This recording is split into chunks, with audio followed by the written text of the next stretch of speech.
Right. Good evening, everyone. My name is William Berg. I'm a historian. I'm not affiliated with any museum or archive or organization or historical society. I do this as a hobby. My profession is as a historian. I've written 7 books about Sacramento. And up until the current situation, I used to give a lot of talks in person at bookstores or community organizations and schools and things like that about Sacramento, and hopefully sell books afterwards. But, well, I can't really do talks. So I figure the best way to do it is the way we were doing everything, which is on Zoom. So this is part 3 of 3, and 3 talks about Sacramento African American history. It's going to be a little longer than the last 2 because I got a lot of good feedback and a lot of things that I wanted to add and include in this version of the video. So it ended up being a little bit longer than the others, but not unduly so. Switch over to the share screen.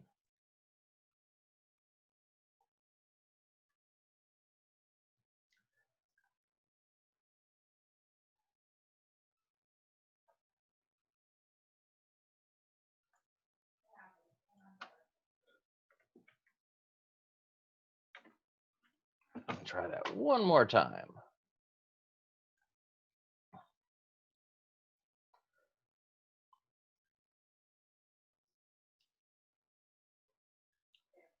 All right.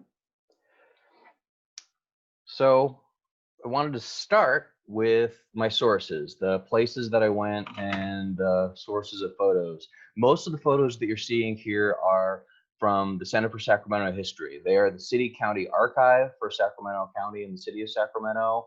Their website is centerforsacramentohistory.org. We'll talk more about them at the end and talk about sources.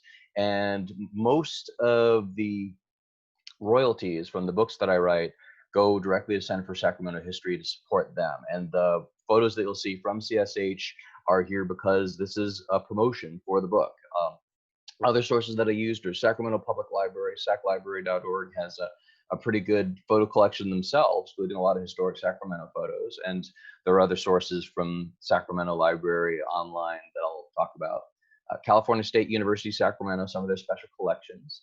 I'm also using some private photo collections, especially the photos of the Zanzibar, like the one you see behind me, are from Keith Burns, who stumbled across a collection of photos of the Zanzibar in a storage unit he bid on, and it was absolutely a treasure. So thank you, Keith, for letting me use this in so many varieties. And then some of the photos that were scanned for an event by the California History Museum for an exhibit called Kokoro, which is about Sacramento's Japantown. That's actually going to be online soon. I do hope that they will do some kind of online event to promote it, and I'm hoping to be involved in that. If not, I'll find other ways to share it, most likely through the West End Club on Facebook. And then the documentary sources, the primary source that we've talked about a lot is Clarence Caesar's master's thesis. And then David Coven, Black Politics After the Civil Rights Movement, but it also includes quite a bit of information about the Civil Rights Movement. And then a lot of what I got about the Black Panther Party came from interviews with Bill Jennings, who lives here in Sacramento. He's the official historian of the Black Panther Party, and he has a website, itsabouttime.bpp.com, that is very much worth your time.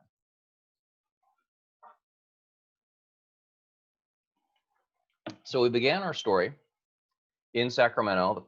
Part 1 was dealt with the gold rush through the Civil War and the progress of Sacramento's very small African American community from a very tenuous position where half the white people in the state wanted California to be for whites only, and the other half wanted to be a slave state. By the end, they had successfully advocated for the right of testimony, the right to vote, and had even formed their own armed militia, the Sacramento Zouaves, that marched in the 1870s down K Street in the company of other local militia units alongside the President of the United States. At that time, Sacramento was the 2nd largest city on the West Coast, second only to San Francisco. And the well-being and security of the Black community seemed pretty well secured. However, things changed. During the course of the 19th century, Sacramento went from being the 2nd largest city to the 3rd largest and then the 4th largest by 1900. And we started to enter a period of economic anxiety. And I just realized I was in the wrong part of the presentation. So I will move us forward.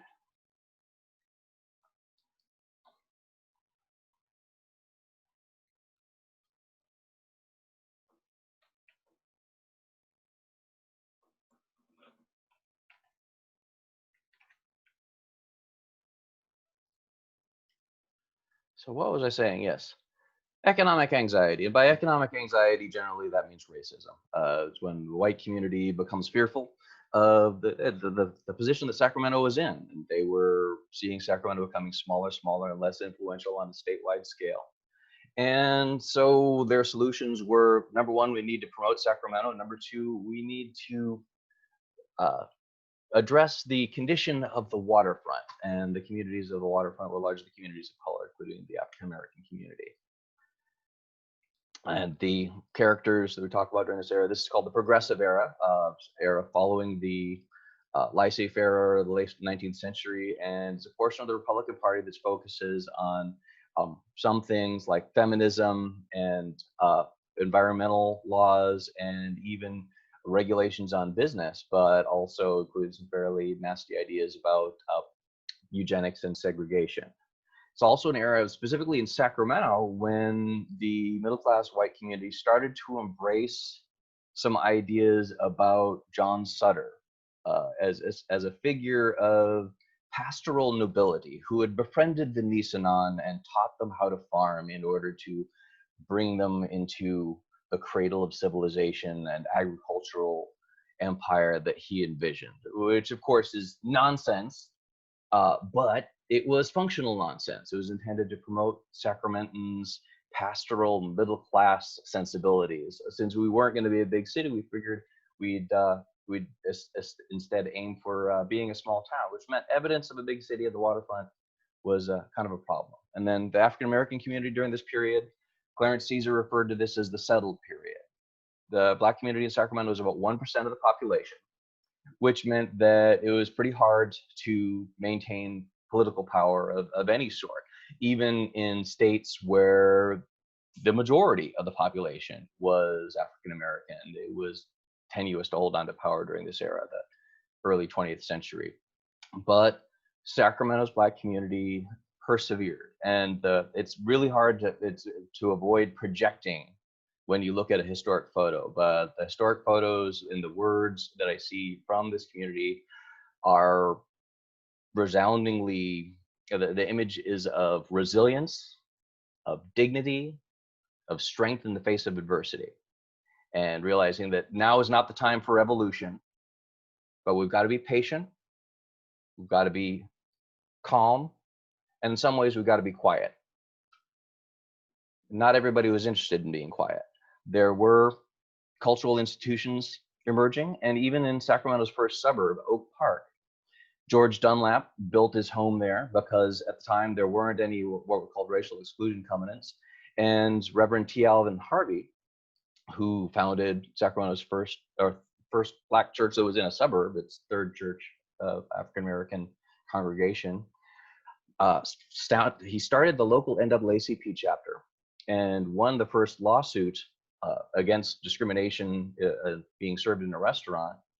And the suburban developers of Sacramento took a lesson from this, is that, okay, from now on, when we build a suburb, we're going to say you can't buy land here if you aren't white. These are called racial exclusion covenants. There's often mixed up with the term redlining that we're going to talk about later, but this became commonplace, not just in Sacramento, but in every city in the United States. Almost all suburbs, almost all new suburban developments from roughly 1910 to the 1960s, prohibited sales to anybody who wasn't white. In some cases, anybody who wasn't white and Protestant didn't want Jewish or Catholic purchasers of the property as well. But the primary thing that would set off alarms to do this was an African American presence. And from its earliest days, Oak Park had that presence, in addition to German and Italian, other European populations, Latino populations. And there were other people who were not interested in being quiet. We talked last time about the West End Club, aka the Eureka Club, and its founders, William Snow and Grant Cross, and their headquarters at 4th and L Street above the Nippon Theater, a Japanese owned movie theater, which went on to be, it was more than just a nightclub, although it was a nightclub. It brought new music to Sacramento, what wasn't even called jazz yet, but became jazz. And it also brought a new audience to that music because the music was so great that white kids started showing up, including white women, and that resulted in a lot of political heat for the West End Club. And their reason for existence was being a black equivalent to the Sutter Club, community club for organizing of politics and business, but hadn't been, but the Sutter Club, of course, racially segregated. I saw that a hand was raised, so we'll pause for just a moment. Okay.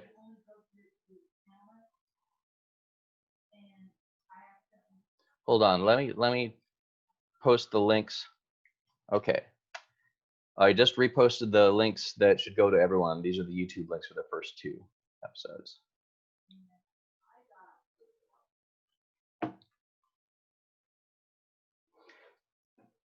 So, a bit about interracial dancing. Interracial dancing was what got the West End Club in trouble, and it was considered illegal or banned.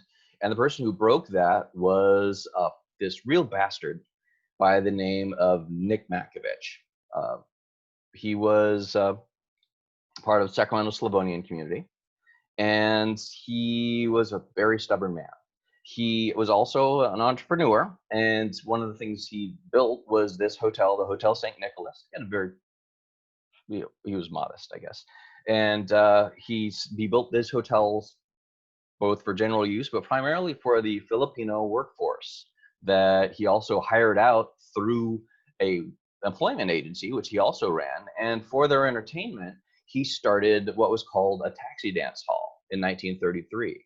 And the thing about the Philippines and the United States is that Filipino men were allowed to come to the United States, but Filipinas, women, were not. And so who were the men going to dance with? And very often he ended up hiring white women. And this, of course, caused screams at City Hall. And he fought this, not because he was any great crusader for civil rights or integration. I think it was just because he was really, really, really, really stubborn. And so the city hall eventually started allowing interracial dancing because they just were tired of trying to deal with Nick Makovich. Now, a bit more about the Filipino community, and I do a lot of twists and turns into other communities, but the reason why I want to mention it is my friend Socorro Zuniga, who I interviewed for Sacramento Renaissance. Her pet theory about the Filipino community is that because they were very interested in being sharp dressers and looking good, looking cool, but were often physically smaller than the sizes that Western clothing was available in, they, in many ways, because they would buy Western clothes and hem and cut them, but ended up with this very baggy look. And that became the inspiration for what was called the zoot suit. And these are 3 examples, local Filipinos. In the middle, that's Ernesto Crudo. He was the drummer for Jerry Arriba's Filipino jazz band. And that's Jerry Arriba's wife in the middle, next to Ernesto Crudo's African American. And this look, the zoot suit look, also became a multicultural, multiracial outfit for the jazz era. You can see zoot suits on the musicians here at the Zanzibar Club in the 1940s. So there's fashion that's being passed back and forth because Sacramento's Filipino community, like the Black community, like the Japanese community, were all located in the West End, which is the neighborhood pretty much from where the Sutter Club is at 9th and Capitol all the way to the Sacramento River, area of about a square mile, roughly 10,000 inhabitants. About 5,000 Japanese at the turn of the century, about maybe 500 African Americans, and sort of Filipinos, Latinos, a real mixture of people who lived alongside, parallel to each other's communities, and often inspired each other with their music, with their food, and sharing spaces. Now, the other thing I mentioned about the West End Club that became the Eureka Club is the operator, Charles Derrick. He remained in charge of the Eureka Club when it moved to 4th and K Street and he reopened a new club called the Jitterbug Cafe above the old Nippon Theater. He was arrested in 1940 for having gambling equipment in the club. And the rather interesting part about it that I'm not quite sure how to explain yet is he got the services of an attorney by the name of Charles Inman, who was a very powerful, very influential attorney, former state senator, or James Inman, excuse me. James Inman was a buddy of a guy who had owned the property, Ansel Hoffman. And I think that there may have been a connection there. I don't know for sure, but he actually managed to get Mr. Derrick off on the charges because of a loophole in the law, where the law said it's illegal to have cards or dice, comma dice, or other gambling influence. But the way the law was written, it said card dice. So, well, these are cards and these are dice, but the law says card dice, and it's neither of those. So I'm not breaking the law. So that was, so far as I know, the end of the Jitterbug Cafe, about 1941, 1942. Another thing you'll note is this is no longer the Nippon Theater. It's the Valley Theater. Ownership changed around 1940, and I do not know whether or not management or ownership was African American, but they did. The only movie I've been able to find that was shown there was is called Sepia Cinderella, and essentially it was the Cinderella story with an all-black cast, except for a token white actor who was a child star who had grown up and was kind of on the Hollywood B list, and I guess they wanted to put a white actor to put his name on the bill, and that's the only movie that I know was shown at the Valley Theater. So, all right. It's probably me. I'm gonna try to speak directly into the microphone. I'll put it a little closer to my ear. So sorry, James. So anyhow, Sepia Cinderella in the Valley Theater. One other tidbit about Sepia Cinderella is that the female villain, not the main character, but the kind of the female lead in the movie was an actress known as Tondaleo, who was kind of a slinky vamp figure in the film. And you'll hear the name Tondaleo later, but I don't, in conjunction with Sacramento, I don't know whether it's the same person or whether she just took her name from the actress. So this was Sacramento, circa 1940. The area, the West End, you can see the Capitol in the background here. I'll activate a pointer so I can show people where things are. You can see here's the state capitol, the very earliest state buildings. And then in the background here, this is just before the Tower Bridge. So this is M Street in about 1940. It was renamed Capitol Avenue, and this densely populated mixed-use neighborhood. That changed again very dramatically in 1942, at the beginning of World War II, and Executive Order 9066, and the internment of the entire Japanese population of Sacramento, which I said, as I mentioned, was thousands of people. It was one of the largest ethnic communities in the region. And that meant that there was suddenly a vacuum, not only of housing in a part of the city where you didn't need to be white to buy or rent housing, but also of employment, of business, of property ownership. And there was also a massive need for labor. This is the beginning of World War II, remember, and Sacramento is part of the breadbasket of the United States. And so Central Valley farms all pour into Sacramento to turn their food into something they can get shipped specifically overseas to feed GIs. So there's a massive need for work. And so Sacramento's African American population triples almost overnight. And what had been a very small community, principally very close to Sacramento, a lot of the earlier Black migrations had bypassed Sacramento and really Northern California. But during World War II, that all changed. And there's a massive influx of African Americans, principally from the Southeast, coming to Sacramento. So moving trucks have a very busy time moving Japanese American communities out and African American communities in. Also meant real estate opportunities. This Japanese owned liquor store became the Zanzibar Cafe. And it stands out as probably the most legendary of any Black nightclub in Sacramento history up till the 20th century. In addition to people migrating there to work, there's also new military bases. And McClellan Air Force Base had a large African American contingent working there as a maintenance base. I'm told there's a theory that someone put to me. I don't know whether it's true yet, but that there were McClellan and Mather Air Force bases, and Mather was a white Air Force base, and McClellan was a black Air Force base. I know McClellan wasn't entirely black, but there was a large black workforce at and around McClellan. And all of these young men wanted a place to eat, and drink and recreate and enjoy themselves. And the Zanzibar was one of those places, as you can see here. In the background, you can see the gentleman there in the fedora. That's William C. Nitz Jackson, who's very much the brains behind the Zanzibar as far as the promoter in its public face. And then behind, I don't know for sure, but one of the bartenders at the Zanzibar was a gentleman named Ira Fletcher Flood, who had also been a bartender at the Eureka Club. And for those of you who were listening to our earlier sessions, the names Fletcher and Flood may ring a bell, because this same bartender was the grandson of Robert Fletcher, the chiropodist and captain of the Sacramento Zouaves militia. And the Flood family, also a very significant African-American family that I mentioned in the previous episode. His mother had also been a chiropodist.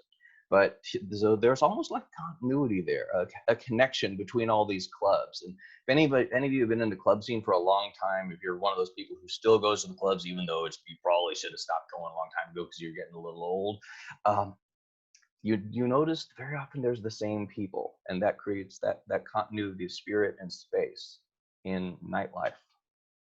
The other two owners, kind of the silent partners, were Isaac and Louise Anderson, who were Isaac in the middle and Louise on the right there. They'd actually been in Sacramento a lot longer. They came to Sacramento in 1924.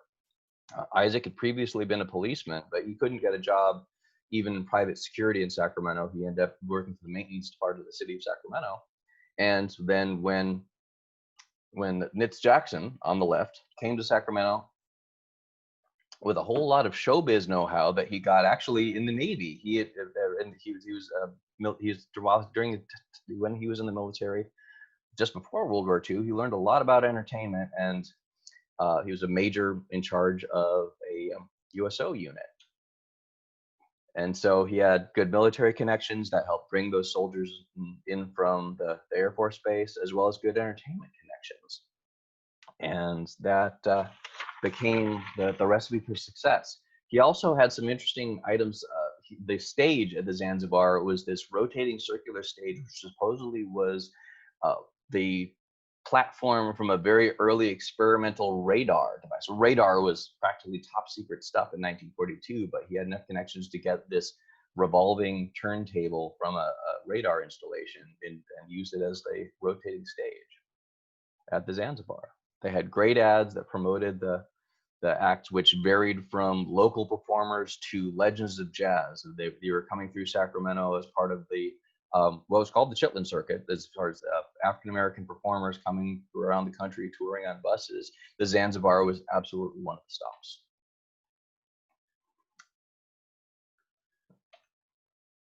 A few performers, dancers, Gene Morris, Emily Foster, those are names that turn up a lot in Sacramento jazz clubs during this era. I don't know who a lot of the performers are, but you can see here's the circular stage that I mentioned.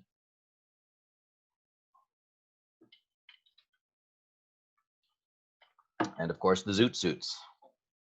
Those kids with their baggy clothes, it's not a new idea. It's a legendary, classic look. Speaking of which, I don't know whether or not people may be familiar with the zoot suit riots in Los Angeles, where Latinos were attacked but very often by sailors and soldiers for wearing zoot suits because it was felt to be unpatriotic because it used a lot of fabric. I do not know whether or not there was anything parallel to that happened in Sacramento. I really would love to be able to make out the writing on this picture, because I really want to know who these performers are. There's a photo, there's a promo photo of Scatman Crothers with his jazz band that was also part of this collection, but he's the only performer where I can connect the photo to the name of a person. And the Zanzibar also had a kitchen. It's still very common for a bar to be a bar and restaurant, because a bar and restaurant license was easier to get than solely a bar license. And very often the food at a bar and restaurant is non-existent to mythical, but the Zanzibar was actually known for its cooking. It had quite a kitchen in the back.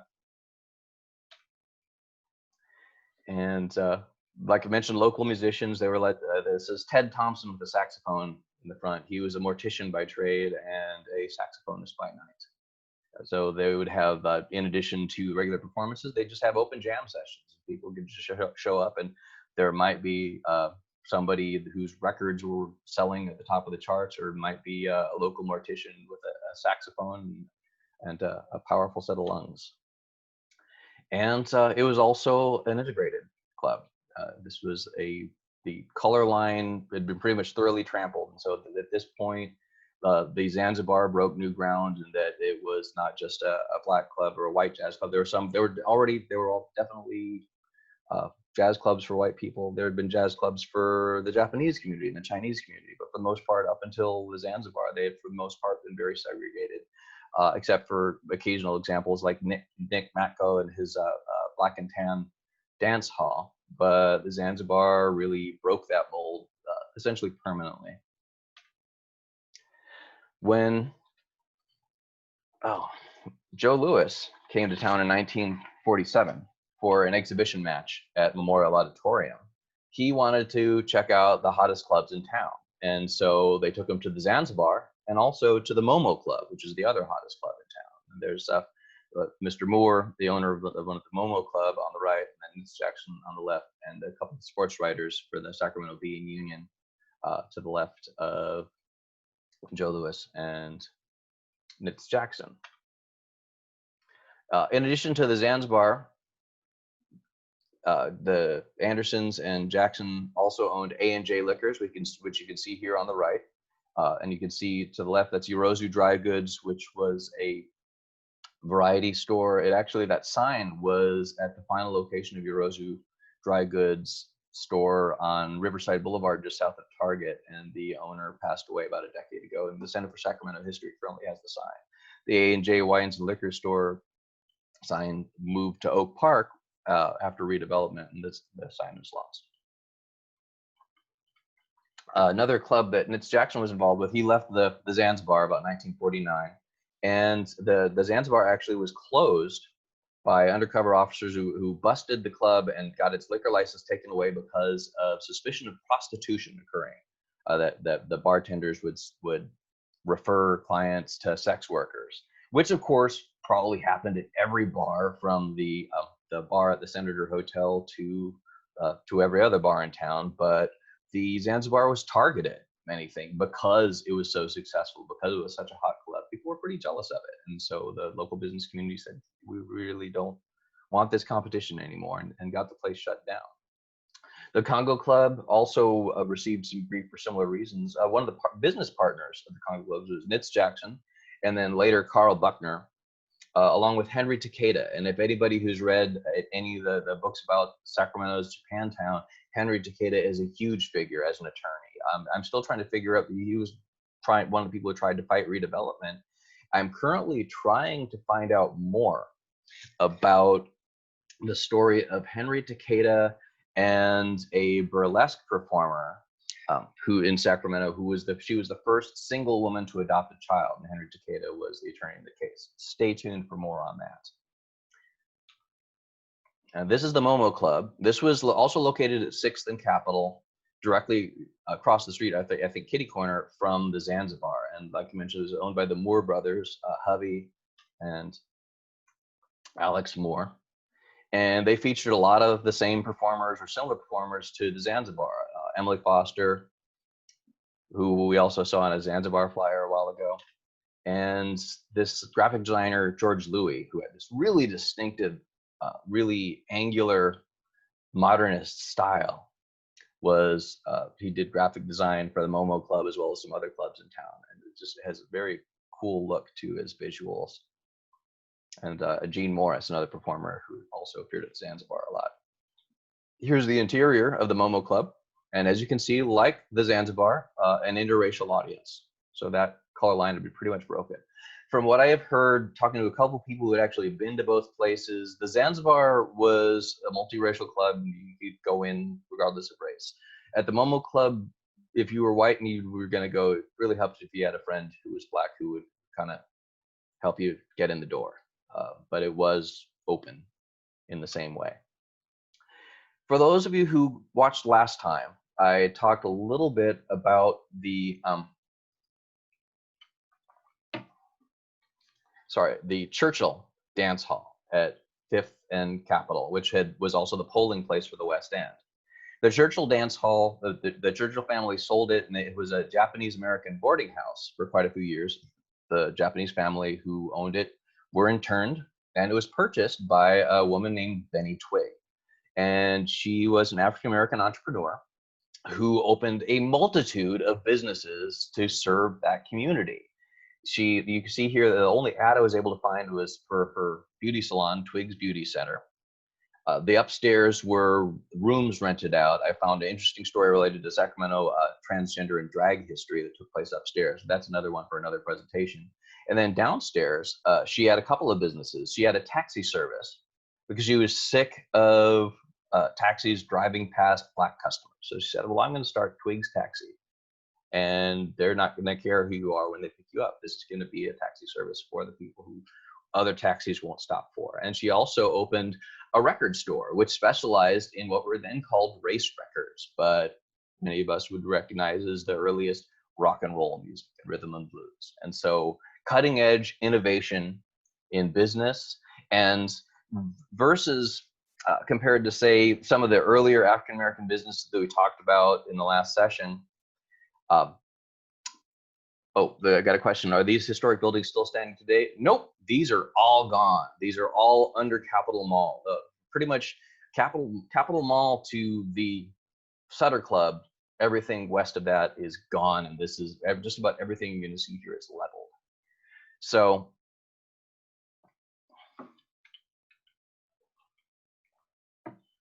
apologies. So Benny Twigg, when redevelopment demolished this building, she moved it to Oak Park and reopened her beauty parlor there. She remarried and got involved in education. It was a fairly well-known figure. Her biography was written about in the Sacramento Observer. So a serial entrepreneur with a lot of interesting ideas and spirit. And this community brought the attention of a magazine called California, which was around, didn't last long, about 2 years in the early 1950s. And it was basically an African-American interest version of Sunset magazine, where each issue they would profile a different California city and the black community that was there. And this is that article. You can see here on the left, there's a bit about Dunlap's Dining Room, which we talked about last time. In the upper right-hand corner, this is Thompson Funeral Home, and there's our saxophonist, Ted Thompson, and his wife. Then their business is profiled here. On the upper left is Martin L. Van, another serial entrepreneur. He built the Crystal Palace Hotel on Capitol Avenue, and you can see the Congo Club is right below it. And then the Momo Club on the right, and Alex Moore. Some photographs of Robert Canson, Sacramento's first African-American police officer. And then on the left is J.R. Smith, who is a real estate broker and developer. Now, we talked a little bit about suburbs and racial exclusion covenants, but there were also black suburbs.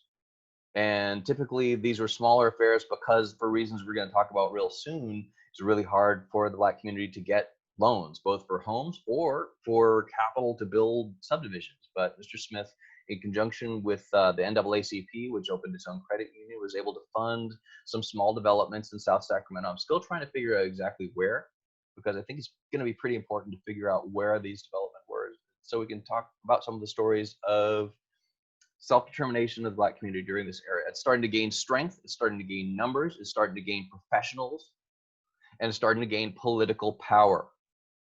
And so where are the places associated with them? We know, I just mentioned, Capitol Mall demolished most of this neighborhood, but where are the places that still exist that reflect the history of Sacramento's African-American community? Another place that's gone now but moved is Shiloh Baptist Church. You can see Reverend Williams from Shiloh Baptist right here.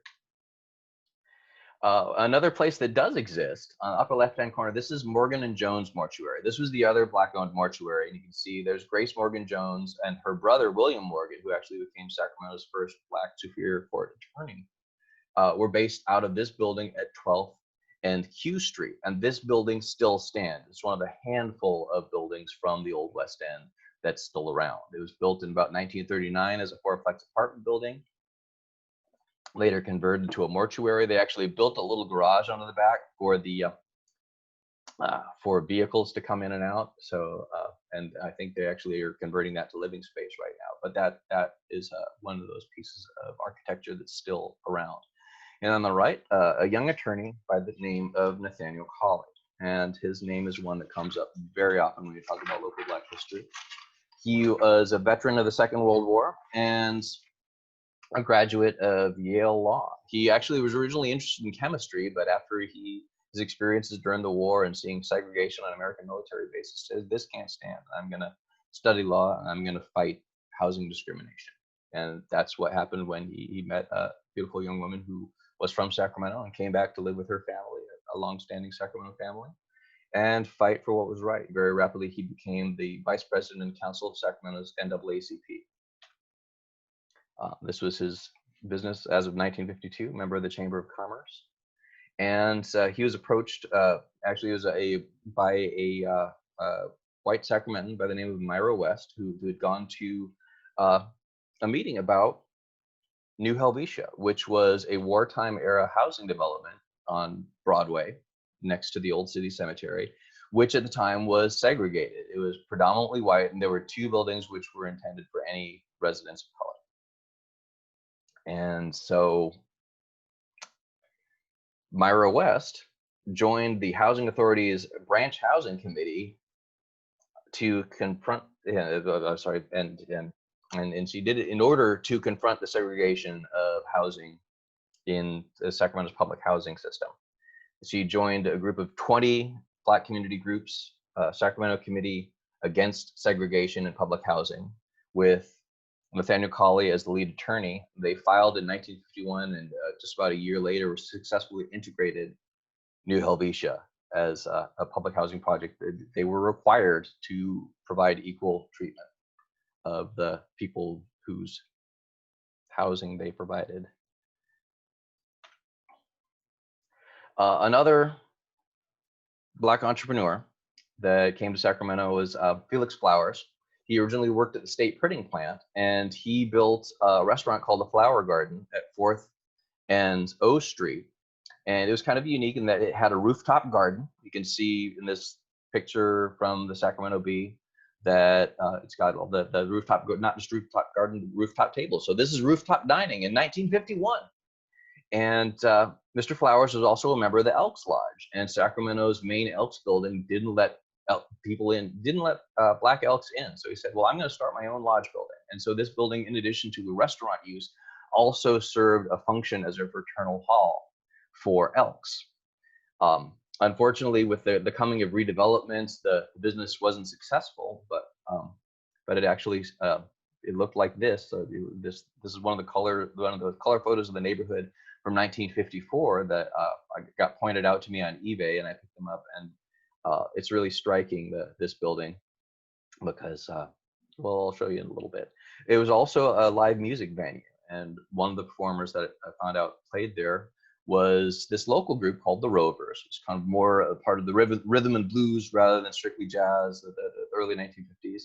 And the leader was Jay Payton. Jay Payton had served in the Army during Korea, had been stationed in Japan for a while, and was involved with the USO there, much like Nitz Jackson. But he was also a singer and performer. So when he moved to Sacramento, living with his aunt in North Sacramento, and his aunt was apparently someone who cooked and loved to cook for the neighborhood kids. And the neighborhood kids would always come by to be fed by his aunt. And some of these kids, some of these young men right here, were some of those kids who were very, very musically talented. And they had learned how to play in Sacramento high schools. And he said, well, these are some talented kids. We're going to start a group and form a band. And that was the Rovers. They did not end up being commercially successful, but their ambition shined for a little while, like the nightclub and restaurant where they hung out. In 1954, the Flower Garden closed and the building lacked a purpose. But there was an organization, a new organization, Sacramento's Nisei VFW chapter, which was formed very much like the Black Elks chapter, because the Veterans of Foreign Wars, the white chapters, would not let Japanese American veterans of the Second World War in Korea join their chapters. So they said, heck with it, we'll start our own. But we need a building. And they're starting to knock all the buildings in the West, or they want to knock all the buildings in the West End down. So what we need is a brand new building, like this 3-year-old restaurant that just happens to also have meeting rooms for clubs. What a perfect building. And so the building was sold to Sacramento's Japanese American Citizen League. It is still standing, still serving its original purpose. And in 2 weeks, it's going to be nominated, going to be heard at the state level for listing in the National Register of Historic Places.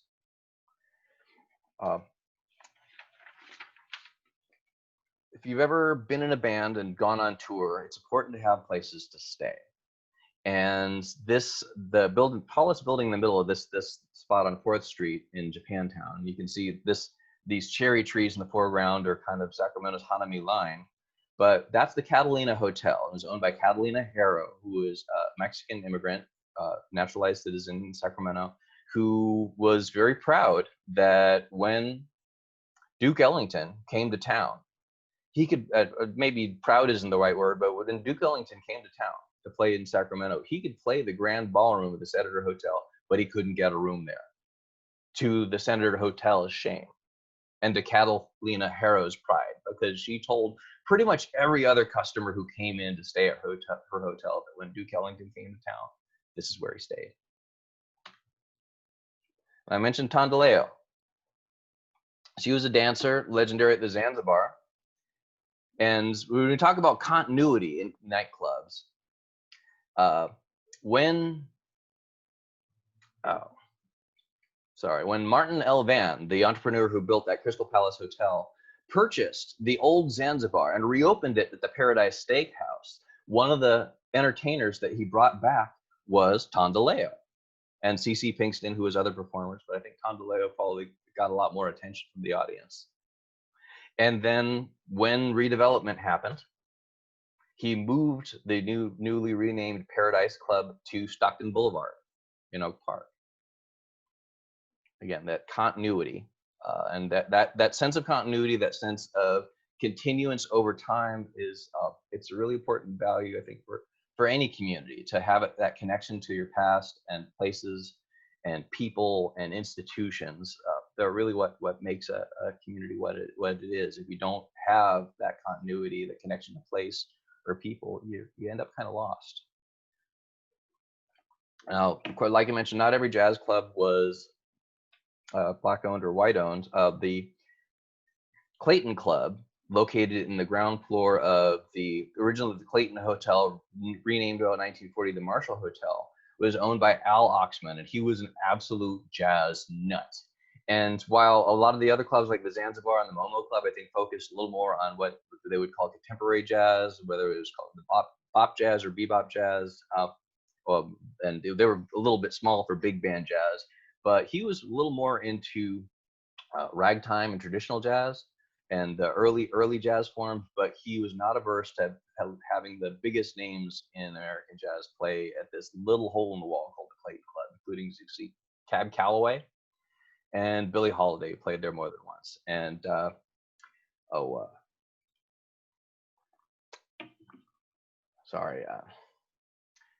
friend of mine,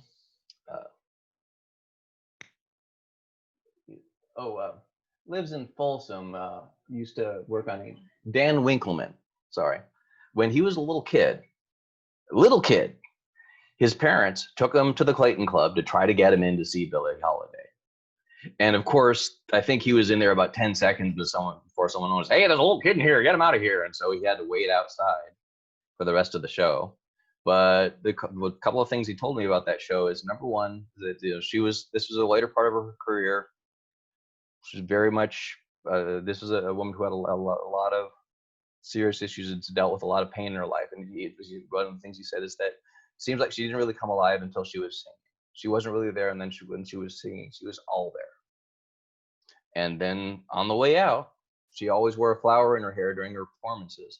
She handed him the flower, which, of course, he was a little kid. He lost it. But that became one of Dan Winkleman's formative experiences, and one of the only stories about Billie Holiday in Sacramento that I've heard.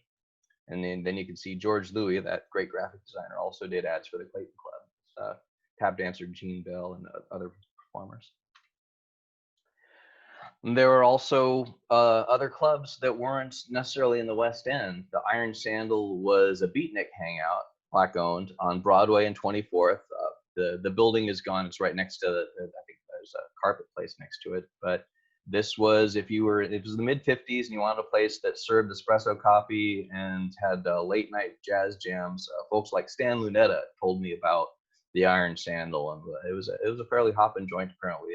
That actually drew some official heat, as you can see by the article on the left, as they didn't like those darn beatniks. Their strange music. So what we've talked about so far is what I think in the 21st century, a lot of people would recognize this was a rich legacy, creative legacy of activists, of musicians, of business people, and just regular folks carrying out their lives. And the way the city of Sacramento and the state of California defined it was blight. And what does blight mean? For the story of redevelopment, we actually have to backtrack all the way to 1894 and the Chicago Columbian Exposition. And you can see here, this is in the background, or in the foreground, this is the Columbian Exposition right on the edge of Chicago, right against the Lake Michigan. This is called the White City, both because it's physically white. It was made out of plaster staff to resemble marble. But in the background was what was called, I apologizing. I'm kind of losing words here, but the Midway. And it was more of an entertainment center with multicultural displays. And it was extraordinarily influential on 20th century urban design, because what white America wanted was more of the White City and less of the Midway. And the White City in Sacramento was the state capital, and the Midway was the West End and M Street right here. There's a hand up.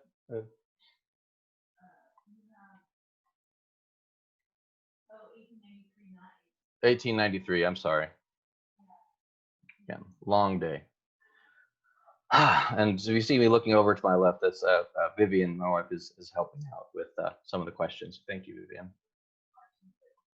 Okay, and I know there's a couple questions. We will have time for Q&A at the end. This is a 1930s plan for Capitol Mall to build a grand park with the state capitol in the background, the bridge in the foreground. And I've had people who go, "Oh, wow, that's so sad that we didn't do that." But okay, really? This still would have required the complete destruction of the West End and Japantown and the African American community. So it's very much like Central Park, which, okay, Central Park was pretty, but it was used as an excuse to wipe out a community of color. There was a Black community located right where Central Park is today. So yeah, it's very pretty, but the methods to reach it are kind of ugly. The plan that ended up going forward was, this is a Richard Neutra plan. Again, also one that was not used because it was too based on housing. And the original version of redevelopment required housing for the people who were whose neighborhood was being redeveloped in roughly the same place. And it was not popular because business people didn't want the folks who were in that neighborhood to stay there. One thing I'll point out about this is that this is the International Bazaar on 4th Street. And it was assumed that to make up for the entire demolition of a neighborhood of homes and businesses, there would be a Japanese restaurant, a Chinese restaurant, and a Mexican restaurant to make up for the destruction of the entire neighborhood. Well, we can go and have some food to remind you of the neighborhood that's gone. It's a very pretty design, but again, it's still based on an ugly concept. This was the redevelopment plan, a little less aesthetically pleasing, but more functional to show the redevelopment area, because the redevelopment version that was approved in 1954 and used first in Sacramento was the businessman's version of redevelopment, where you didn't have to replace the housing. And it was done by a method called tax increment financing, for also first used here in Sacramento. And the reason why they didn't want to keep people there was because of redlining. We've mentioned redlining before. It's not the same as racial exclusion covenants. This was instituted in the 1930s, and it was the Homeowners Loan Corporation, a Depression-era program to loan funds to citizens for houses. So instead of having to have like half the cost of a house as a down payment, you get by with 10%, 5%, 3%. And the federal government would cover the rest. But they had to ensure that it was good credit risk. And so the people who were deciding, well, how do we determine whether a neighborhood is a good credit risk or not? Is it the uses? Is it the geography? Is it the urban form? The most important factor in their minds at this time was the race of the people in the neighborhood.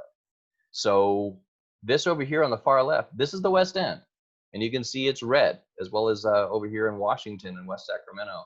Up here in Alkali Flat, Mansion Flat, and also a Latino community. And Southside Park, and this is principally Italian and Portuguese, but very importantly, in 1930s, Italians and Portuguese were not considered white. So these were, you couldn't get home loans here. Yellow was almost as bad. It meant a neighborhood that had some, what was often referred to as racial intrusion or invasion. Some of the terms were very direct. Blue was mostly a white neighborhood. It's in pretty good shape. Didn't necessarily have to have racial covenants, but it helped. And then green was the highest. So right here in Land Park, racial covenanted, wealthy, very exclusive in a legally binding, if you're not white, you can't buy here kind of sense. And this became the basis for home loans. And if you wanted to get rid of that redlining, literally the only way to do it was to get rid of all the people and start from scratch. And that's why redevelopment focused so much on clearing out entire sections of cities. And this was in no way unique to Sacramento. This happened in every city.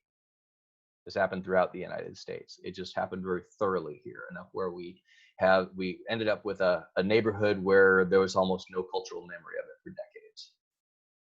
If people do talk about that neighborhood, this is the kind of image they provide, is a black and white photo of very poor old men in a hopeless state sitting on the street corner. You don't see a lot of what I've shown you so far. Or you see photos like this of old Sacramento before it was rehabbed, which are mostly taken in the 60s and 70s after redevelopment, after everyone was kicked out and the building's just kind of been allowed to sit for a while. So what we don't see are some of the things I'm going to show you later. And if it wasn't clear enough, the racial components of redevelopment, things like this cartoon from the Sacramento Bee make it very explicit what they mean by blight.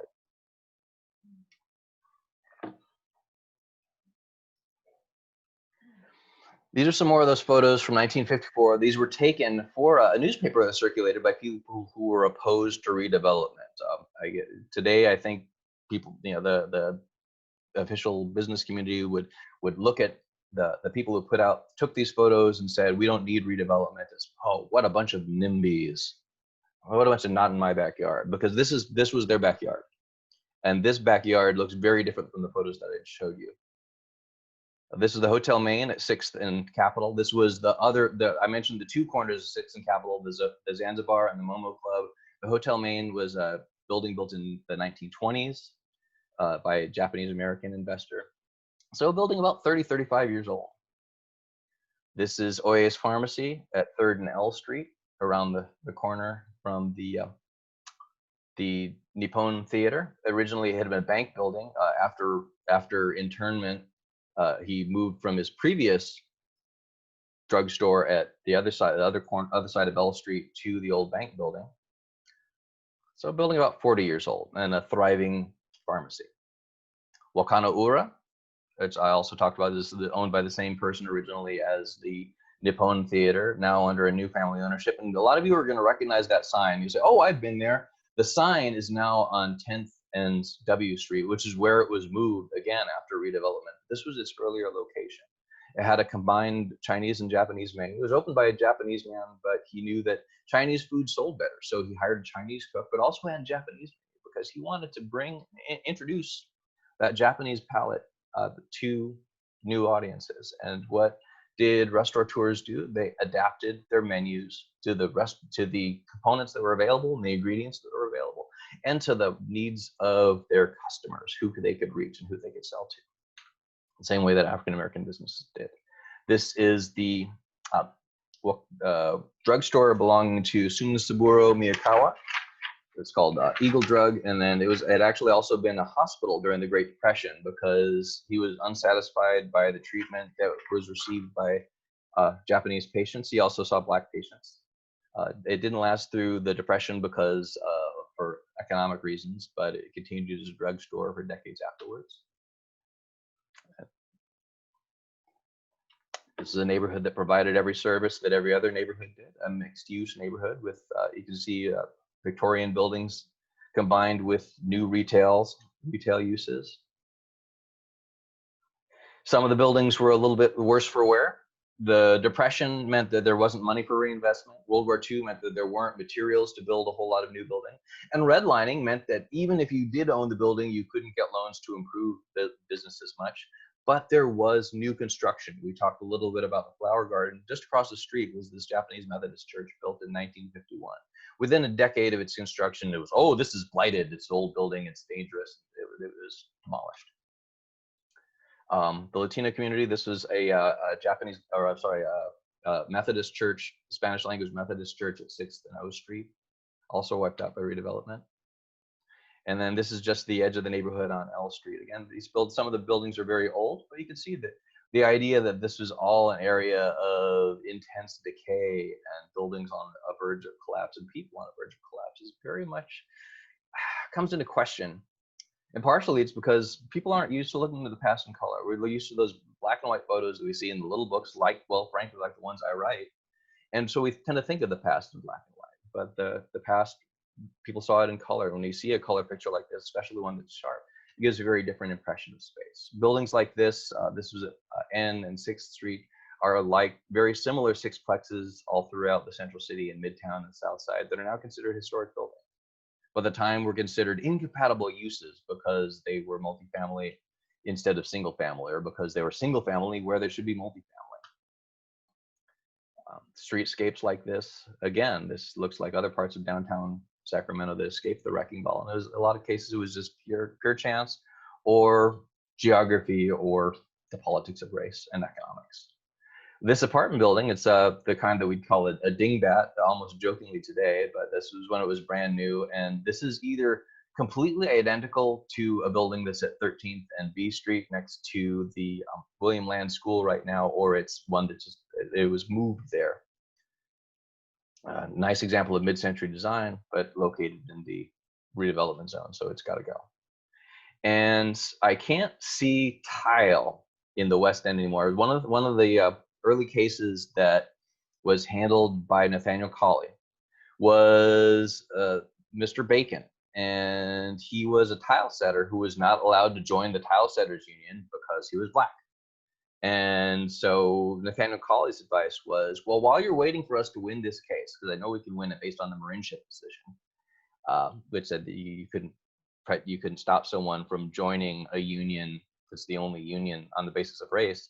But in the meantime, why don't you get your contractor's license? And Mr. Bacon said, yeah, sure, that's a good idea. He got his contractor's license so he could do tile without being in the union.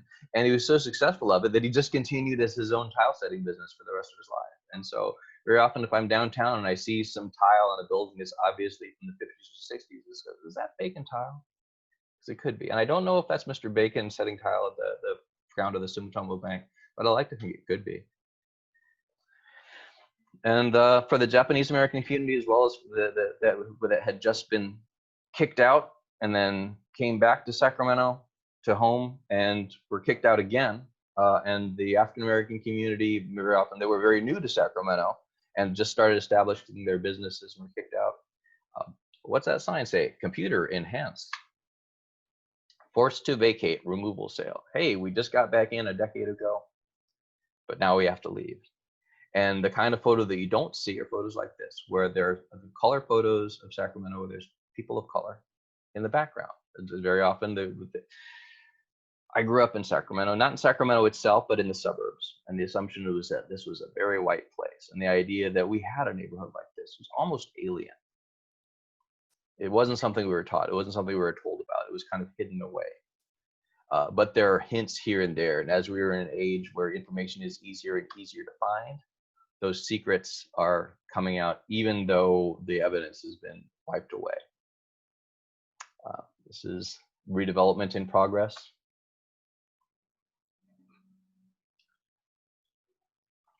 Demolition in progress. And when there's no longer a physical place, when there's no longer something you can go and see, memory starts to fade. It goes from color to a black and white photo out of a history book. And as the people who saw these places and experienced these things pass on, if their memory isn't retained, if their stories aren't told, then those vanish too. We talked about St. Andrew's AME, which came here during the gold rush. The church is still around.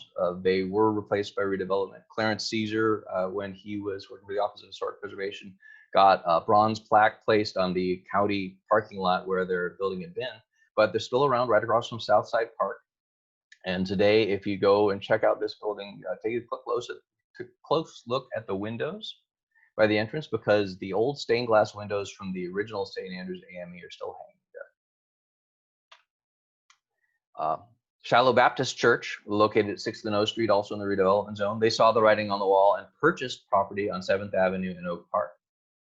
And designed by James Dodd, Sacramento's first African American architect, and built in large part by parishioners of the church, including Reverend Joseph Williams, who was pretty handy with a hammer. He had actually been a contractor himself. And this is the building itself, the building today. It's listed in the National Register of Historic Places and is a Sacramento City landmark.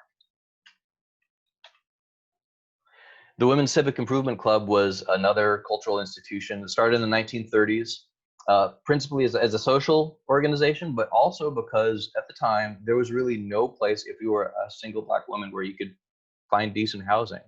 And so the WCIC purchased a house at 19th and T Street that's still standing, that became their first boarding house. And then they got an even larger place. It was the old Machado Mansion on X Street. You can see a photo of it here. That was demolished to make way for Highway 50 in the 1960s. They built a new location in Oak Park that's still there today. You're noticing a recurring theme here is a lot of these businesses being picked up because they have to, because they're in the path of redevelopment, and restarting in Oak Park. And the reason why is because, like I said, because they could. Number one, Oak Park was not a segregated neighborhood. And because when your house is on fire, you have a few seconds to get out safely. What do you grab? The things that are most important to you, the things that you can't live without, that you're willing to risk your life to take a few extra seconds to grab. So what do you do if your neighborhood's on fire, your community's on fire? You grab the things that are most precious to you: your family, your church, your business, your civic institutions, and your stories.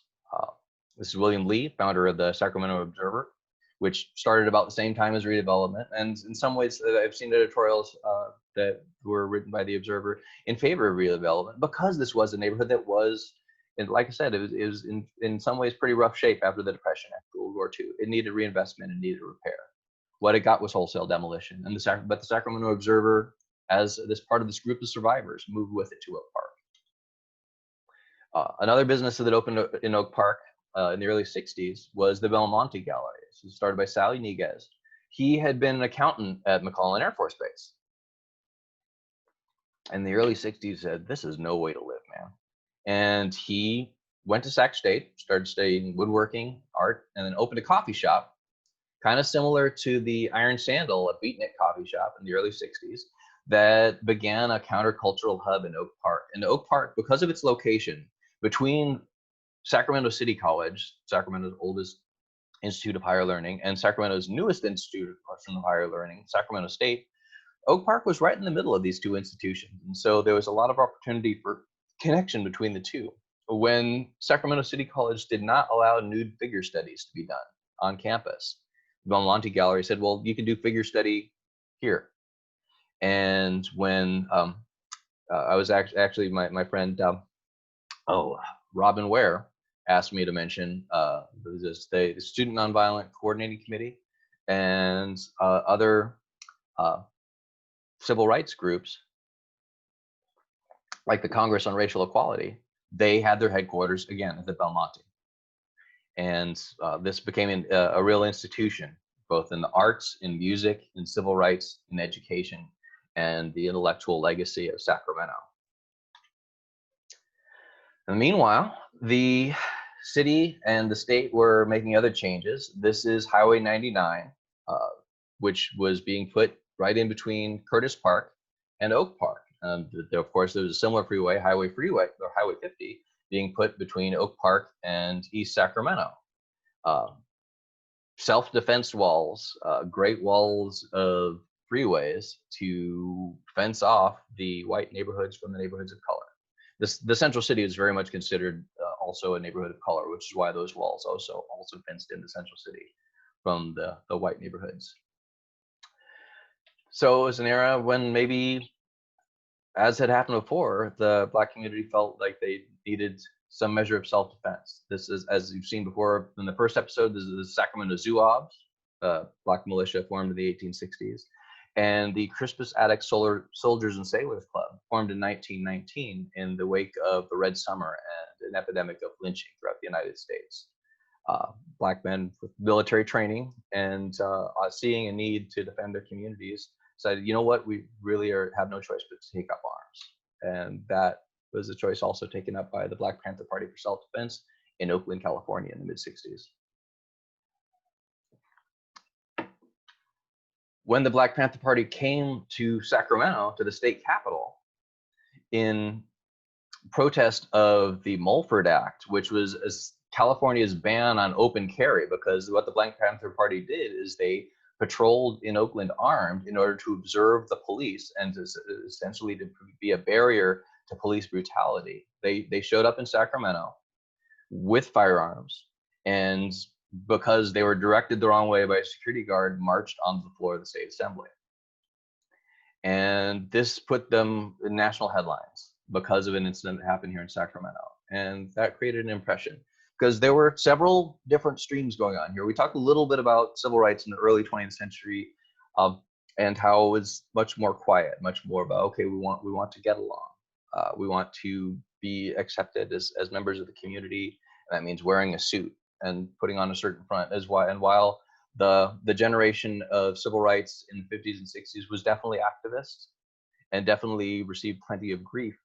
Figures like Martin Luther King Jr. put things one way, and then a subsequent generation of activists put them another way. I'm going to start a video here. Let me know if you can't hear it.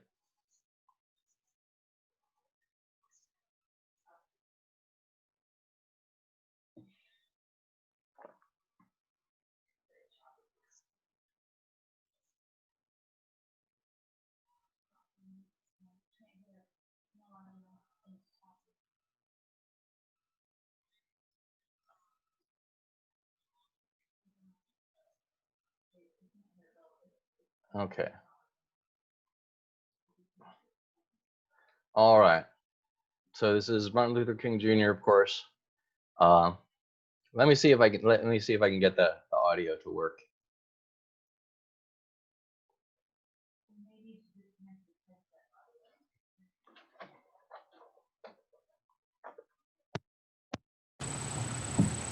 Let's try that again. Any better?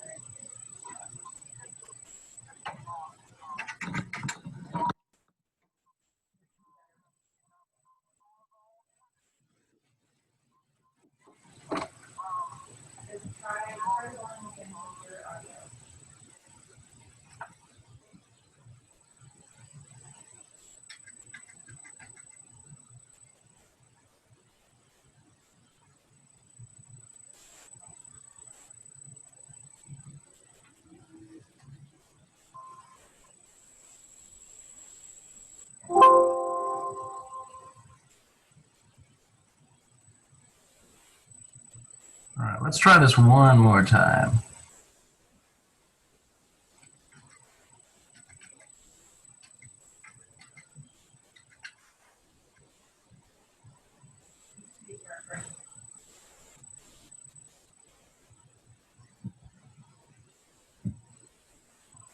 I want to talk about How's that? just as necessary for the concerned person and the person of goodwill to condemn the intolerable conditions which continue.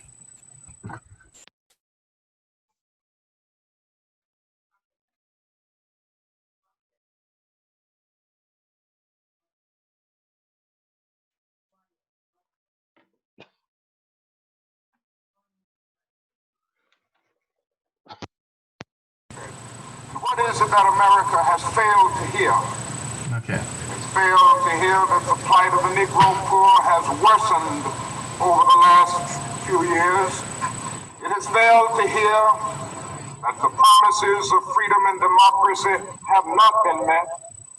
It has failed to hear that large segments of white society are more concerned about tranquility and the status quo than about justice, humanity, and equality.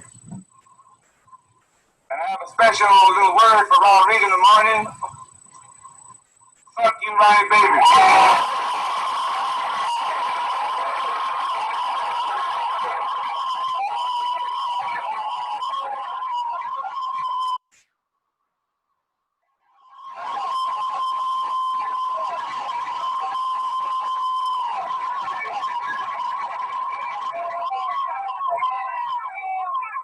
I believe that Ronald Reagan is a punk, a sissy, and a coward, and I challenge him to a duel.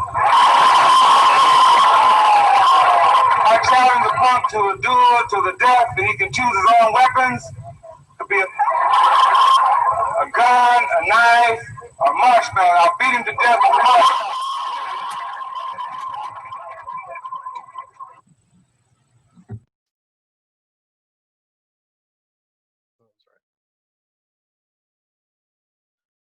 Okay, so the second speaker that you saw there was Eldridge Cleaver. These are two men speaking in the same era, largely on the same issue, but with very different approaches. Where Martin Luther King Jr. is speaking from the heart, from this position of eloquence. Eldridge Cleaver is speaking from a position, of anger, which he diffuses with humor. And instead of, okay, we just want to be accepted, saying, you kind of have to deal with us.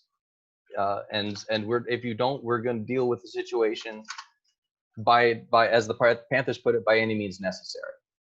And so the idea of we want acceptance shifting to we want our rights and we'll have them, of decolonization, which essentially, rather than trying to become part of mainstream American society, of rejecting it because it's not mine.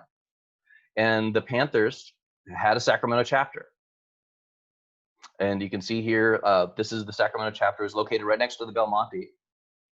And they had the other institutions that were embraced by Black Panther Party chapters, other things like education classes, training, and most of all, the free breakfast program. Any Panther that you talk to, that's the thing they're always proudest of, is the free breakfast program.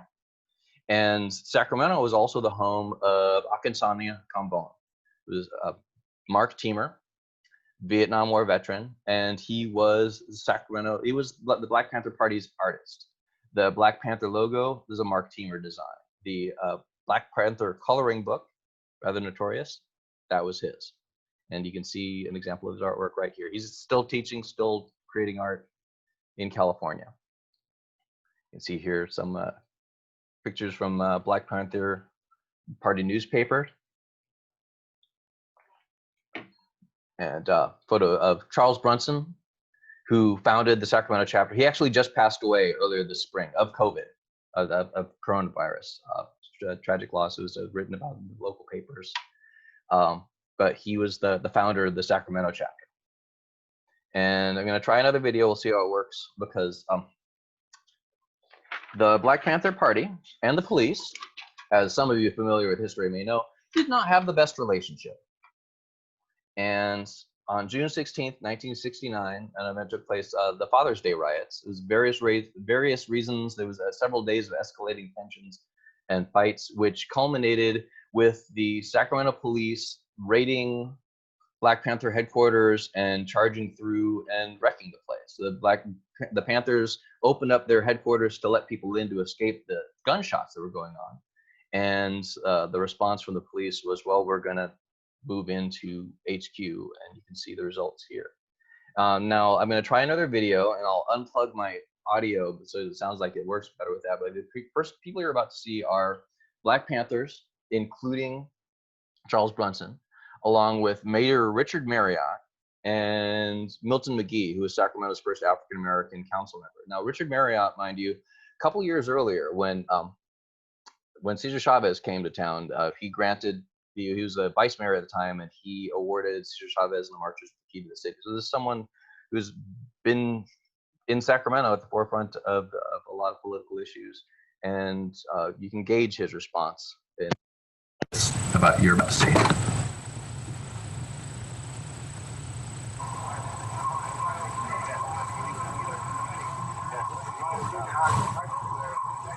Okay. Well, you know what you're saying, what you're saying, though, you see, is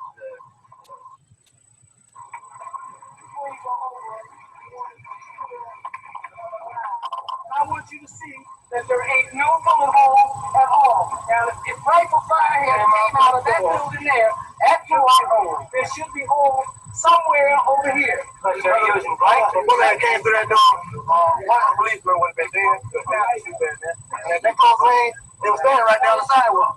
If we had been shooting at those guys, one of them would have been dead. With a rifle,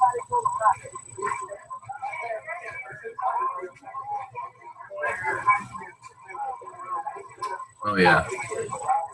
Yeah. that's right. I stood to the door. I asked the cops, let me take the sister to the hospital.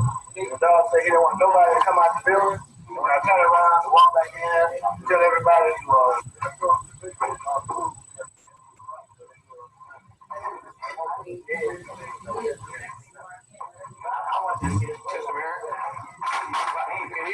Can you give me some reaction to what you've seen here right now?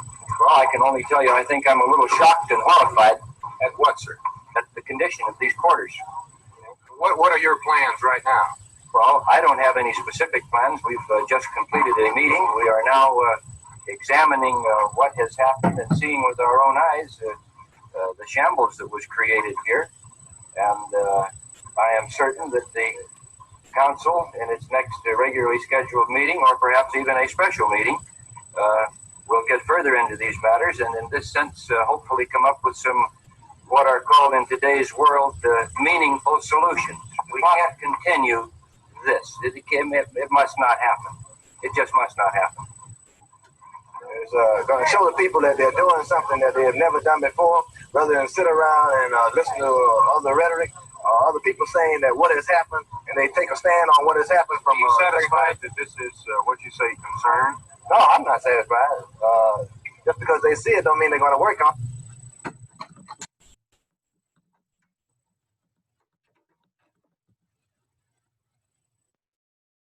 Okay. So you saw there the reactions of the mayor of Sacramento and Black Panthers to the riots, and then now the mayor's words, very carefully chosen. He indicates that he's upset, but not quite what it is that he's upset about, whether it's the condition of the quarters because the police wrecked the place, or the condition of the quarters because he doesn't feel like the building's up to code. It's a little hard to say, but it both combines a little bit of outrage with a little bit of, I don't know if nuance is the right word, but and you can also see the Panthers' response to their outrage to being raided. And in some cases being a little snarky about it. Said if they say we were shooting at them, if the police were so close, if the Panthers hadn't been shooting at them, there would have been some dead police.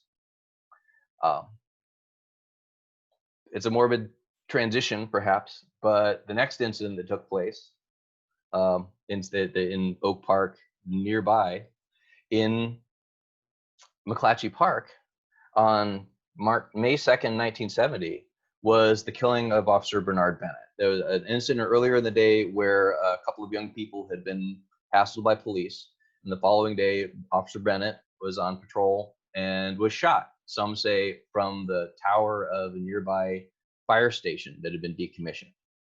And there was, in a lot of ways, what you'd describe as a witch hunt that happened, where 4 young men were arrested. You can see their names here: Free the Oak Park 4, M. Teamer, Mark Teamer, the artist. 3 of these young men were involved with the Black Panthers.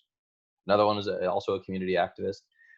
And they had been identified by a young man who was offered basically $5,000 and a bus ticket out of town if he would tell who was responsible. No evidence was provided, but for a year, this case was tied up in court, and they were all acquitted in 1971 after basically wasting a year of their lives with this court case. And in the meantime, the trail had grown cold, so Officer Bennett's killer was never found, never identified, because there was a rush to judgment on the part of the Sacramento Police Department to convict 4 men who essentially had nothing to do with it. So the Black Panthers, they did continue in Sacramento for a while longer. They were part of that era, which again is that transition from getting along, getting by, demanding change and asserting the rights of a community. In part, in a lot of ways, there have been a few writers about redevelopment who identified that displacement, that being kicked out of a neighborhood by redevelopment, as one of the sources of anger. You've been displaced. In many cases, this had been their childhood home, their community, their family business, taken away and dropped into a new place where, rather than disappear, they rebuilt. And the other way that I tend to describe this era, and the way that this era is traditionally described in Sacramento, is that this is the era of Oak Park's decline in the 60s. This is when it declined and went downhill, which is kind of like saying, if you go to a party, you go to a party that's maybe the popular kids party, and you're not one of the popular kids, and someone comes up to you and says, everyone was having fun until you got here. What a terrible thing to say. What would it be like to hear that this was a great neighborhood until you got here? Didn't really mean to go here. It's just that, well, every other place said whites only, so this was it. And it's understandable if there's maybe just a little bit of anger and frustration associated with that. Switching to video again, a little bit shorter this time. 35th Street, Oak Park, once a bustling shopping center, now a burned-out shell, symbol of a ghetto. I'm Ginger Ruffin, KCRA News, and I'll be taking a fresh look at Oak Park, my old neighborhood.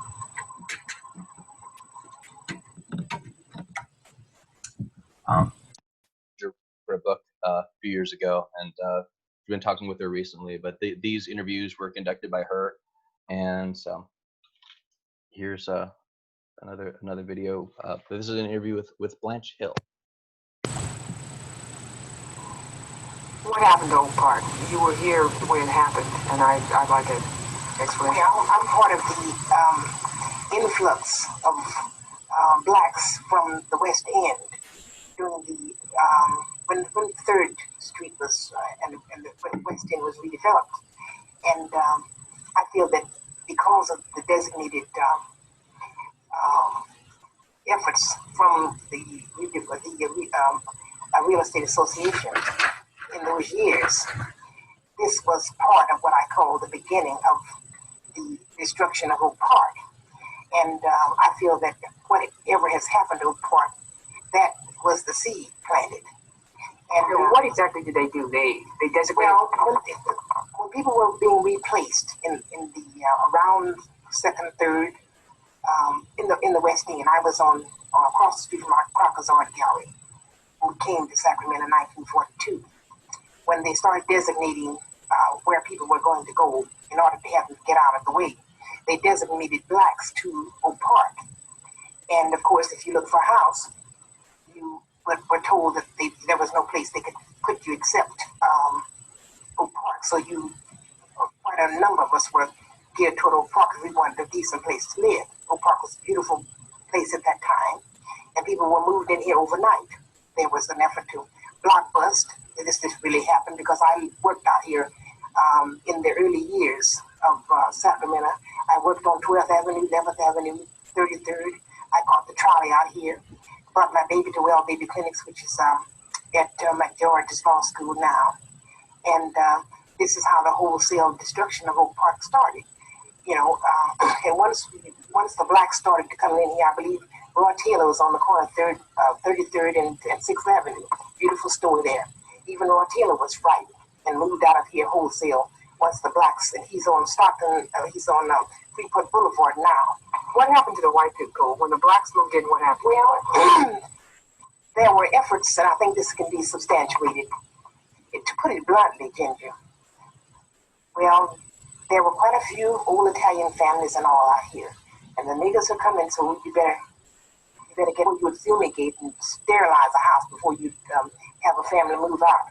But I actually saw people move in this area overnight during that time.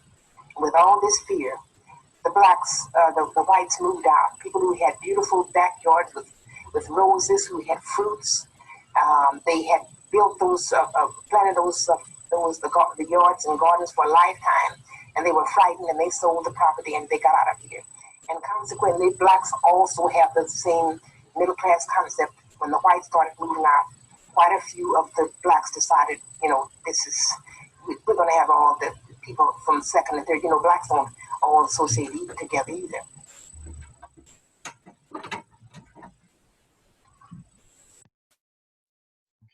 So that was Blanche Hill. She was a prominent community activist in Oak Park in the 60s. And as you heard, she had moved from the West End to Oak Park. And I want to point out a couple of word choices, a couple of things that she said that are really significant. Number one is it wasn't the redevelopment agency that told them to move to Oak Park. The redevelopment agency explicitly did not have a plan for where people should be moved. It was the local real estate association. The other term that she used is blockbusting. And blockbusting refers to turning what had been a white neighborhood into a black neighborhood using a particular method, starting with often one home sale. When you have a white neighborhood, and we already know, we're talking about redlining, black neighborhood is a higher credit risk, and so the property value drops. If a black person moves into your white neighborhood and you're a white person, that means the property value is going to drop, which means you need to sell as fast as possible. Not necessarily because one is a racist. Here's the thing: if there's a black neighborhood that moves in next door, you might say, "I'm going to move because I don't like black people." If you're a racist, but even if you're not racist, you might say, "I'm going to move because the property value is going to go lower," and that's part of the banality of racism. People talk about racism, they tend to think about the Klansmen with the burning cross or the Nazis marching down the street. Can you hear me?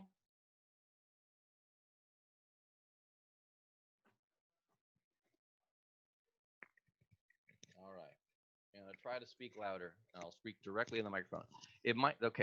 Racism might be about Klansmen or Nazis, but it's also more typically in structural racism, it's the system. So even if you're not necessarily a racist, even if you consider yourself an anti-racist, you might be encouraged or forced to make a racist choice for economic reasons, for structural or government reasons.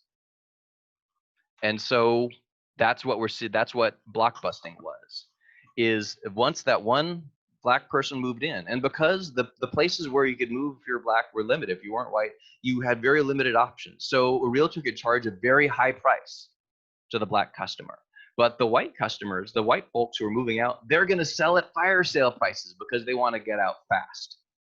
And so the margin between the low sale price and the high purchase price, that was a huge profit. And that's why blockbusting was popular. Many realtors assumed, oh, I'm helping open doors for the black community by doing this and make a lot of money while I'm doing it. Again, you didn't necessarily need to be racist. You could even think of yourself as non-racist or even anti-racist. But the policy, the system, encouraged a racist result. It was often called de facto racism. There's a pretty good book by Richard Rothstein called the color of law, which is essentially that the way that this kind of system has been explained. Racial exclusion covenants aren't the same as formal segregation, like the Jim Crow laws of the South, because it's considered a private contract, but the function is the same. And so that's the system that we're looking at here, and that's what was being faced. That's the transition they have in the Oak Park. The other irony is that even though racial exclusion covenants were illegal after 1967 and they weren't placed on the neighborhood, because that neighborhood went from white to black, it got redlined and it became the new redevelopment zone. That's what she's referring to as far as the destruction of Oak Park. The name of the book is The Color of Law by Richard Rothstein. I've got one more video, and then we'll be wrapping up, and I'll have lots of time for questions.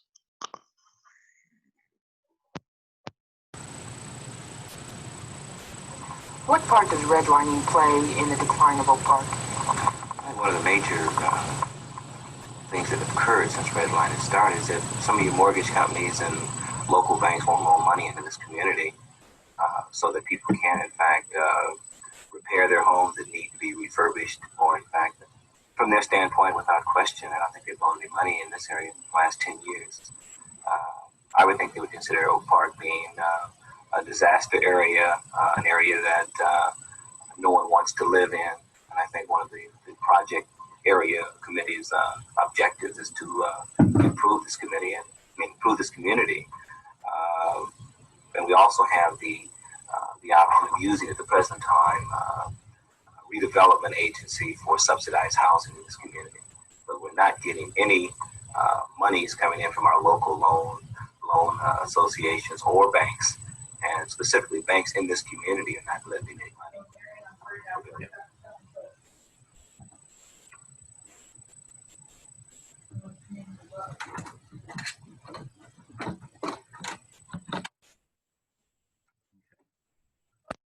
The Color of Law, and the film clips that you saw are all from archive.org. They're KCRA film footage from Center for Sacramento History again.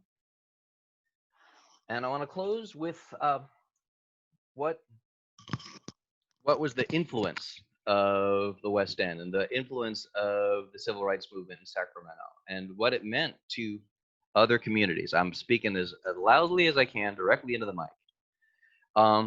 And hopefully I want to speak loudly now, because one of the groups that was really influenced by the civil rights movement was the Chicano movement.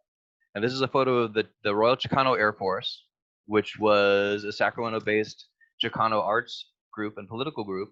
And some of the lessons that they took from the civil rights movement in Sacramento was decolonization, like the Black Panther Party, like the new generation of Black activists. They said, well, we're going to, instead of what their parents did, which was wear suits and basically wanting to fit in with white America, so we're going to reassert our own culture and our own arts. They turned they had the Brown Berets were a Latino equivalent of the Black Panther Party. They had a Breakfast for Niños program instead of the free breakfast program, and they're their own artists and cultural events that were very much inspired by the civil rights movement. Another one based in Oak Park was the gay rights movement were inspired by the civil rights movement. This is Oak Park Methodist, and oh gosh, and it's located. It's still, I think the building is still there in Oak Park today. Rick Stokes, originally from Kansas City, moved to Sacramento with his lover David Clayton, and David Clayton was part of Oak Park Methodist. And Rick Stokes was very interested in starting a chapter of what was called the Society for Individual Rights, a very early gay rights organization based out of San Francisco, here in Sacramento.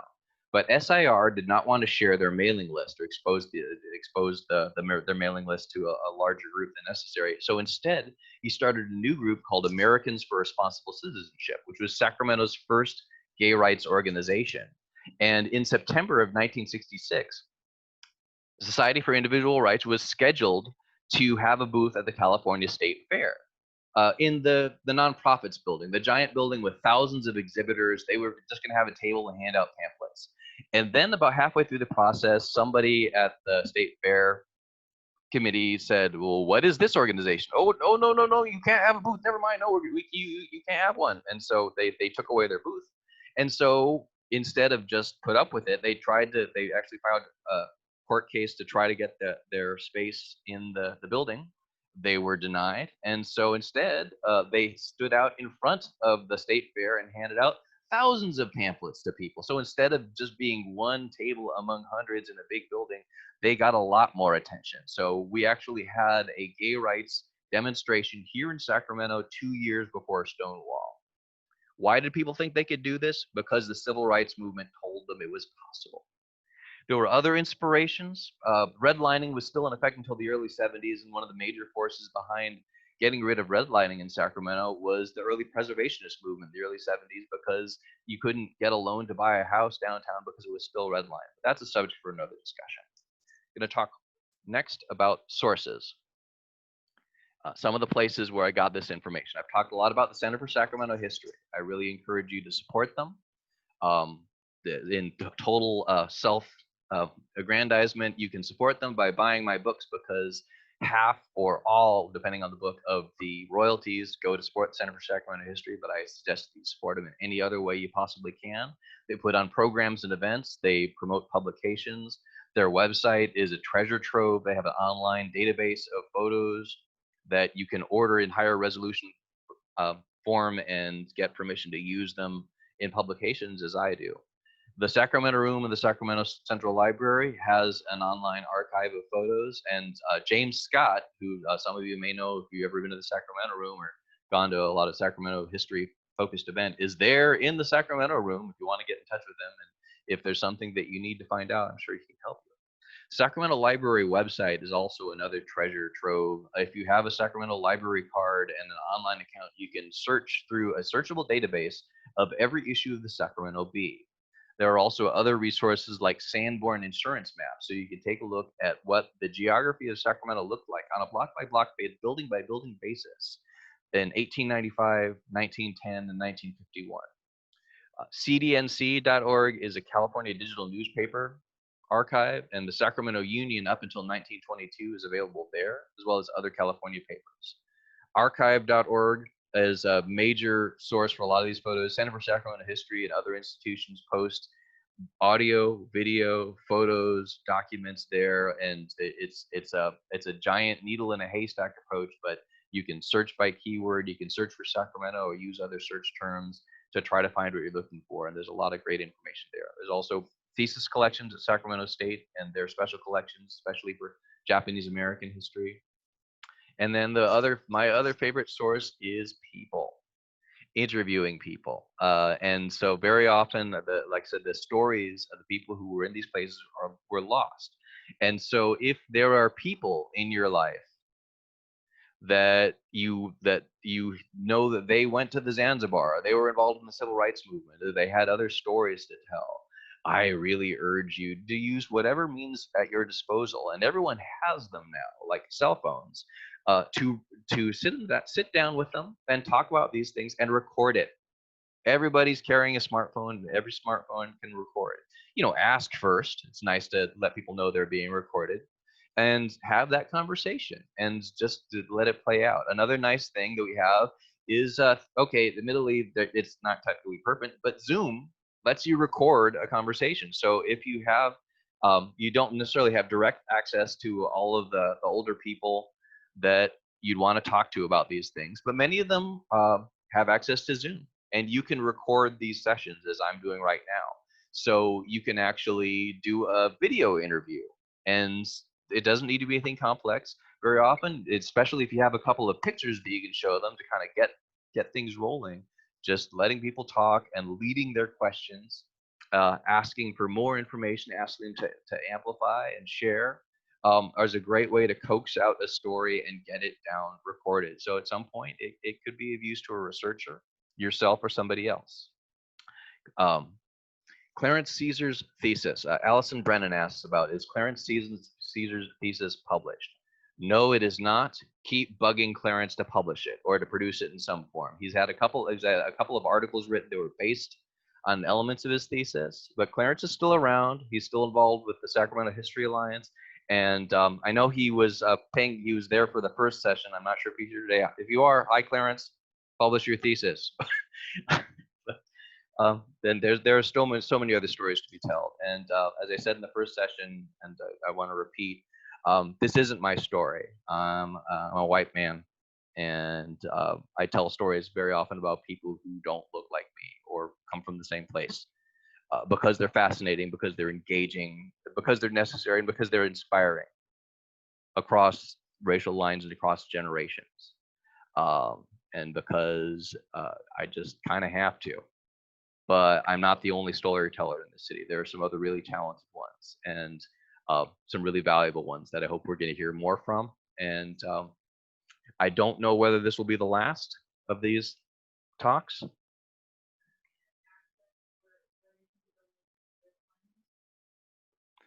Yeah, okay. I don't know where that link is going to be yet.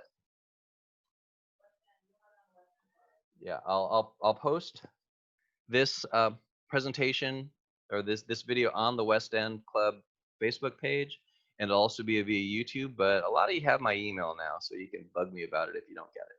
As to where you can buy my books, here's a couple of locations. Carol's Books, if she doesn't have them, she can order them on Del Paso Boulevard. Underground Books, Ask Mother Rose.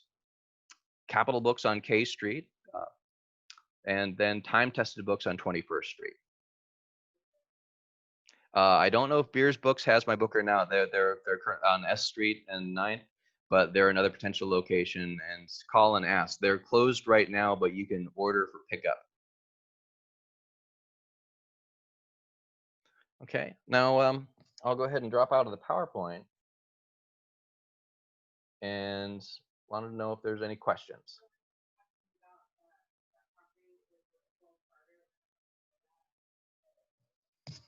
Okay, we had a question about the Twigs building, otherwise known as Churchill Dance Hall. Yes, that's where the Wells Fargo building is, between 4th and 5th Street on Capitol Avenue or M Street.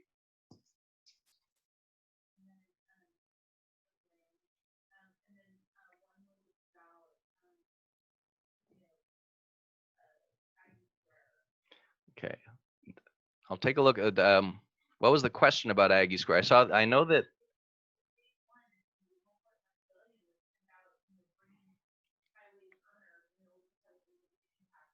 Okay. All right. Yeah, there is a nonprofit coalition of people in the community being coordinated largely by Alex at ECOS, the Environmental Council of Sacramento, and they are very concerned about getting some kind of community benefits agreement or other exactions related to Aggie Square in a way that will limit the effect on the community. Because otherwise, yeah, it's going to be this huge pile of dollars dropping right in the vicinity of Oak Park. And the effect on the neighborhood could be pretty disastrous if it's not done thoughtfully with some reference to not repeating history. The part of it, I don't really have time to go into it too much here. My other book, Midtown Sacramento, talked a little bit about that, but it was largely a matter of convincing individual banks to stop using it.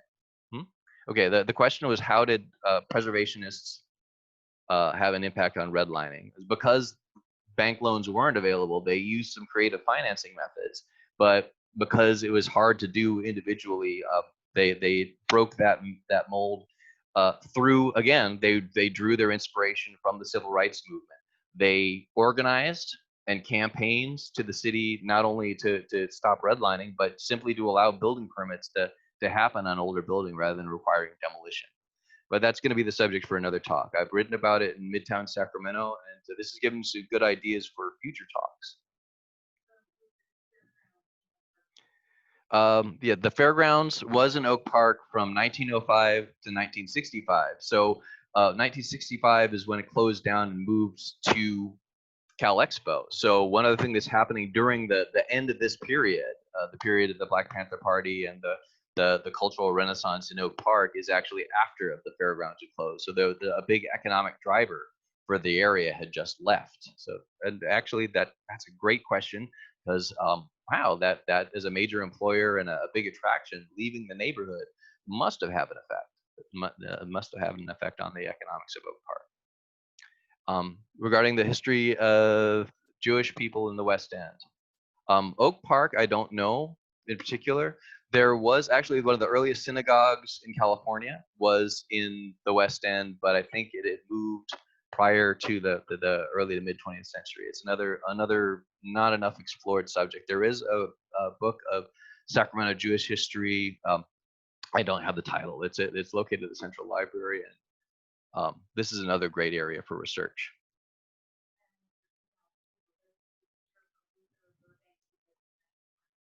Yeah. Okay, the teacher Luther Burbank, I'll get in touch with you individually. I got all the registration information, but you can contact me through the Facebook page, actually through the West End Club Facebook page. If you submit a message there, I will get it. You can also you do it via the YouTube link that links to my Sacramento Historian Gmail account. Okay, thanks everyone who's been here for the whole time. We went a little over. We're at 7:47 right now, so an hour and a half. I apologize for the audio difficulties and video difficulties and my own tendency to run on a little bit, but yeah, I really care about this stuff, and I'm really glad to see that so many people do and that so many people came to attend. And until next time, my name is William Berg, and I hope that you'll continue your exploration of Sacramento history.